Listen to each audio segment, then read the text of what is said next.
ಏನ್ ಸುರೇಶ ಬಹಳ ದುಡ್ಡು ಮಾಡ್ತಿದ್ಯಾ? ಹಿಂಗೆ ದುಡ್ಡು ಮಾಡ್ತಿದ್ರೆ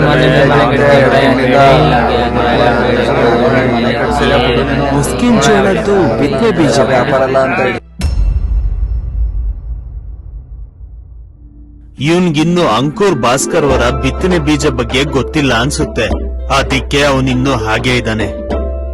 ಅಂಕುರ್ ಭಾಸ್ಕರ್ ಅವರ ಬಿತ್ತನೆ ಬೀಜ ಅಂದ್ರೆ ಅಧಿಕ ಫಸಲನ್ನು ನೀಡುವ ಅಂಕುರ್ ಭಾಸ್ಕರ್ ಅವರ ಬಿತ್ತನೆ ಬೀಜಗಳು. ಅದರ ಬಣ್ಣ ಆಕರ್ಷಣೆಯಾಗಿ ಕಿತ್ತಲೆ ಬಣ್ಣಕ್ಕೆ ತಿರುಗುತ್ತೆ.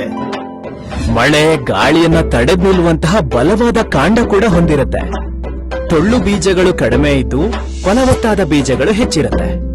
ಹಾಗಾಗಿ ಫಸಲು ಜಾಸ್ತಿ, ಲಾಭನೂ ಜಾಸ್ತಿ. ಈಗ ಹೇಳು ನಿನ್ಗೆ ಏನ್ ಬೇಕು ಅಂತ.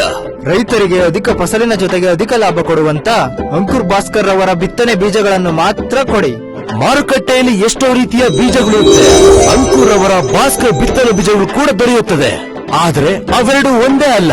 ಅಧಿಕ ಇಳುವರಿ ಬೇಕು ಅಂದ್ರೆ ಭಾಸ್ಕರ್, ಅಧಿಕ ಲಾಭ ಬೇಕು ಅಂದ್ರೂ ಭಾಸ್ಕರ್.